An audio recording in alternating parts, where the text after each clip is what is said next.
Buen día, soy César Sánchez, soy médico residente de la especialidad en psiquiatría y hoy vamos a hablar de un tema muy importante, espero resulte de su interés.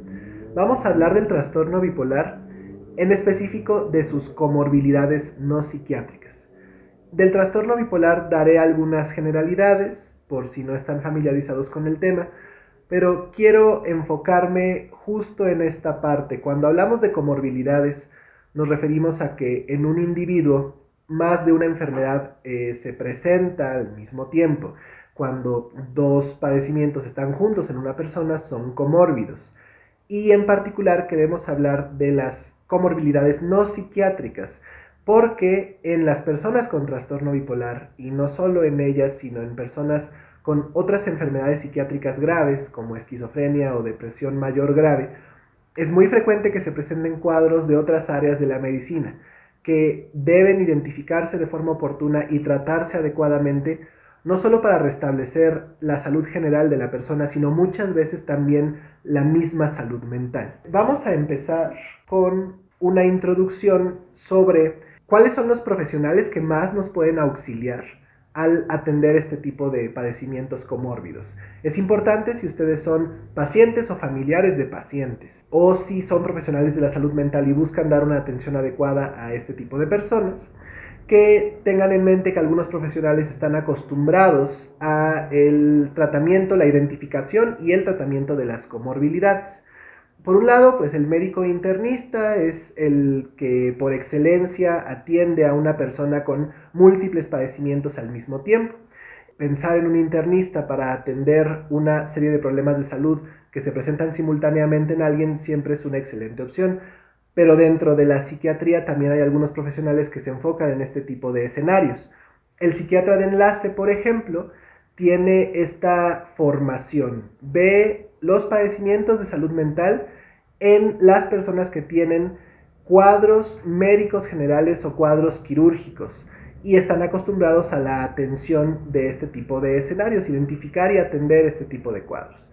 Y ya que estamos hablando en específico del trastorno bipolar, pues igual existe el médico psiquiatra dedicado en específico a estos pacientes con el alta especialidad en trastorno bipolar, que está bastante acostumbrado por la frecuencia que hay en este grupo de personas que se presenten estos cuadros de salud en general, está muy acostumbrado a identificarlos, atenderlos al menos a un nivel básico y si no, pues a derivarlos con los profesionales adecuados. Entonces hay que considerar a estos tres profesionales médicos si es necesario atender un cuadro que presente múltiples comorbilidades en una persona con este padecimiento de salud mental. Hablando de la comorbilidad, nuevamente, de esta coexistencia de un cuadro de salud mental con un cuadro médico en general, cada vez más se reconoce la importancia de tener en mente este tipo de escenarios.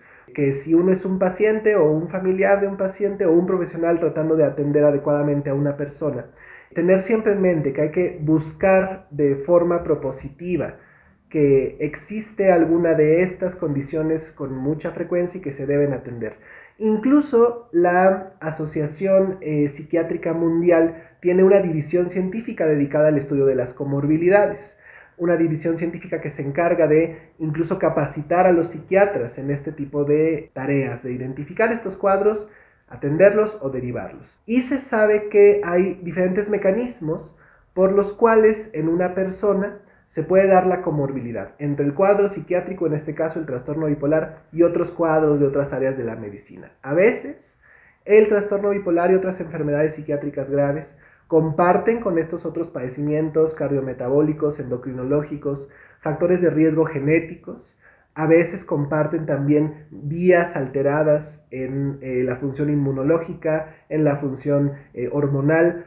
A veces también los patrones de conducta y el estilo de vida no saludable de las personas con trastornos psiquiátricos graves favorecen el que se presenten otros cuadros de salud de otras áreas de la medicina. A menudo hablamos del estigma como esta forma en la que no se le da suficiente consideración a las personas que padecen estos cuadros de salud. Y a menudo esto puede ser también parte de la causa de las comorbilidades y de que no se atiendan bien. que se asume en automático, a veces por parte de otros médicos que no son psiquiatras, incluso en ocasiones por el mismo psiquiatra, que el padecimiento a nivel físico que está expresando la persona con estas enfermedades mentales, pues se puede explicar por los propios síntomas de su padecimiento psiquiátrico grave y que no hay que buscar más allá y que no hay que dar una atención adicional. Hablando del trastorno bipolar, el trastorno bipolar, las generalidades, es un trastorno grave del estado de ánimo. De hecho, es más de uno, porque existen múltiples trastornos bipolares que se agrupan pues, bajo esta denominación. Se caracterizan por los llamados episodios afectivos. Un episodio es un lapso de días, semanas, a veces meses, en los que el estado de ánimo está marcadamente alterado. Y en el trastorno bipolar puede ser de dos tipos. Tanto episodios depresivos, en los que la alteración del estado de ánimo es principalmente pues, un ánimo decaído, una tristeza muy marcada, o en el otro extremo, en la otra polaridad, la elevación del ánimo, que se llama hipomanía cuando es leve y moderada o grave, pues se considera un episodio de manía. Y en estos episodios el estado de ánimo está exaltado, pero también la energía de la persona, y esto lleva a diferentes conductas. Importante, durante estos episodios pueden presentarse otros síntomas, sobre todo cuando se llega a una gravedad notable. Tanto en depresión como en elevación del ánimo se pueden dar síntomas psicóticos, lo que se conoce como, pues bueno, una desconexión de la realidad, se le podría llamar. Cuando existen, por ejemplo, alucinaciones, a menudo escuchar voces de personas que no están ahí, o tener lo que llamamos ideas delirantes, cuando hay una serie de ideas fijas en la mente del individuo que, aunque no son ciertas, sí cree con convicción y están generando modificaciones en su conducta. Entonces, estos síntomas pueden acompañar los cuadros graves en el trastorno bipolar, a los episodios graves, y también las personas con trastorno bipolar presentan un deterioro cognitivo, es decir, que funciones mentales importantes como la memoria, la concentración, las funciones ejecutivas que son necesarias para la planeación y el llevar a cabo diferentes procesos en la vida diaria, pues se van viendo alteradas. Básicamente, los dos principales cuadros de trastorno bipolar son el trastorno bipolar tipo 1 y el tipo 2. Para el diagnóstico del primero es únicamente necesario un episodio de manía bien establecido, se hace el diagnóstico, y en el caso del trastorno bipolar tipo 2 se requiere en la vida del individuo al menos un episodio depresivo mayor y un episodio de hipomanía, es decir, elevación del ánimo leve sin que haya episodios de manía documentados. Los trastornos bipolares son muy prevalentes, afectan a más del 1% de la población mundial, en algunos casos se considera que hasta el 2%, dependiendo de la literatura que revisen. Es decir, si ustedes suben a un vagón del metro y hay 100 personas, 2 personas van a tener algún cuadro del espectro bipolar o alguno de los trastornos bipolares, así de prevalentes son. Y la contribución de la genética es muy importante.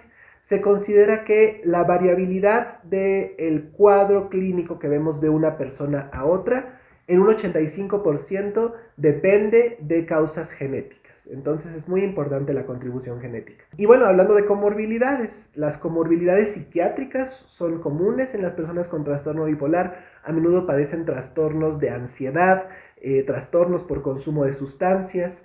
Además, el riesgo suicida es muy importante. Por excelencia, el trastorno bipolar es el padecimiento psiquiátrico que se considera confiere un mayor riesgo suicida a quien lo padece. Y claro, todo esto impacta de forma grave en la calidad de vida y genera una discapacidad social y ocupacional. Pero hablando de las comorbilidades no psiquiátricas, porque es el tema que queremos abordar, que es muy importante también, son en realidad más la regla que la excepción. Se han hecho estudios amplios y en grandes muestras de pacientes con trastorno bipolar se ha identificado que hasta el 96% de ellos va a presentar al menos una condición no psiquiátrica entre cardiometabólicas, vasculares, metabólicas, endocrinológicas, pulmonares, musculoesqueléticas. Es más, de nuevo, la regla que la excepción, y quien atienda a estos pacientes debe tener siempre en mente que hay que buscar qué cuadros de estos está padeciendo la persona para atenderlos adecuadamente. ¿Cuál es la importancia de atenderlos adecuadamente? Solo así se va a restablecer la salud general de la persona y muchas veces su misma salud mental. Algunos de los cuadros que con más frecuencia presentan las personas con trastorno bipolar, si se les compara con la población general que no tiene este padecimiento, son los cuadros cardiometabólicos. Es decir, obesidad, por supuesto, diabetes, hipertensión, pero también los eventos más graves que son consecuencia de estos cuadros cardiometabólicos de larga evolución sin un adecuado tratamiento, como el infarto al miocardio, el infarto cardíaco y los eventos vasculares cerebrales o las embolias cerebrales como se les conoce habitualmente por parte de la población general. Todos estos cuadros se presentan con más frecuencia en las personas con trastorno bipolar en comparación con quienes no tienen este padecimiento. Igualmente, cuadros respiratorios, muy importante tomarlo en cuenta ahora con la contingencia sanitaria. El asma y la apnea del sueño, que es un trastorno respiratorio, pero que se presenta durante los periodos de sueño, son mucho más frecuentes también en las personas con trastorno bipolar que si buscamos estas enfermedades en gente que no padezca este cuadro psiquiátrico. Y de forma muy importante, también los cuadros de endocrinología son más frecuentes en el trastorno bipolar. De los que más hay que tener en cuenta son los cuadros del distiroidismo. Sabemos que la tiroides es una glándula que se encuentra pues, en la cara anterior del cuello, que produce hormonas muy importantes para el funcionamiento de muchos órganos y el cerebro no es la excepción. Entonces, cuando hay alteración a ese nivel, ya sea hipotiroidismo, que suele ser lo más frecuente, o hipertiroidismo también, se produce una descompensación de la salud general de la persona, del propio trastorno bipolar, y muy a menudo, si no se estabiliza este cuadro, no se va a estabilizar la salud mental de la persona. El cuadro psiquiátrico no va a estar estable y por mucho que uno efectúe medidas terapéuticas, no se va a lograr el objetivo del tratamiento hasta que no esté estable la tiroides también de la persona, por lo que se hace muy importante su identificación y su manejo. A menudo el psiquiatra puede manejar algunos cuadros de distiroidismo leves, la mayoría de los hipotiroidismos, pero en otros tantos escenarios es necesario recurrir al internista, al endocrinólogo, y es importante tener en cuenta que el hacerlo pues es en pro del paciente y de la estabilización de su salud y en particular de su salud mental también. Igualmente hay cuadros digestivos que se presentan con más frecuencia en el trastorno bipolar que las personas que no tienen este padecimiento. El síndrome de intestino irritable, habitualmente conocido como la colitis nerviosa entre la población general, también es más frecuente en estas personas. Lo mismo que la enfermedad celíaca. Y también importante, cuadros de infectología. Algunas de las infecciones virales más graves, como la infección por el virus de la inmunodeficiencia humana, el VIH, la infección por el virus de la hepatitis C, son más frecuentes en las personas con trastorno bipolar que en quienes no padecen este cuadro psiquiátrico. Cuadros de psiquiatría también son comorbidos con cuadros neurológicos, es decir, las personas que tienen el trastorno bipolar a menudo presentan también migraña, esclerosis múltiple, cuadros convulsivos, todo esto con mayor frecuencia que en las personas que no tienen el cuadro psiquiátrico grave, ya sea el trastorno bipolar o también pasa con esquizofrenia, con depresión mayor grave igualmente. Y finalmente, dentro de los que elegimos comentarles el día de hoy, aunque son múltiples otros, los cuadros oncológicos, los padecimientos oncológicos, el cáncer, en diferentes presentaciones a diferentes órganos, es más frecuente en las personas con trastorno bipolar y condiciona también una causa importante en ellos de morbimortalidad, una forma en la que se enferman y pueden fallecer, por lo que es muy importante tenerlo en cuenta también. La idea general de esta charla es enviar ese mensaje, que si en el auditorio hay una persona que sea paciente, que cuente con este cuadro de salud, o alguien familiar o conocido o amigo de una persona que tiene este cuadro, o si se trata de un profesional de la salud mental o un profesional de la salud en general que está a cargo del tratamiento de una persona con esta condición, tener siempre en mente la importancia de buscar de forma intencionada alguno de estos cuadros médicos generales. La identificación es lo primero, pero después viene el tratamiento oportuno. En algunos casos el psiquiatra podrá dar un seguimiento y un tratamiento oportuno a algunos de los cuadros leves o moderados de la medicina en general, pero en otros tantos casos habrá que apoyarse en el subespecialista de otras áreas o en el médico internista, por ejemplo.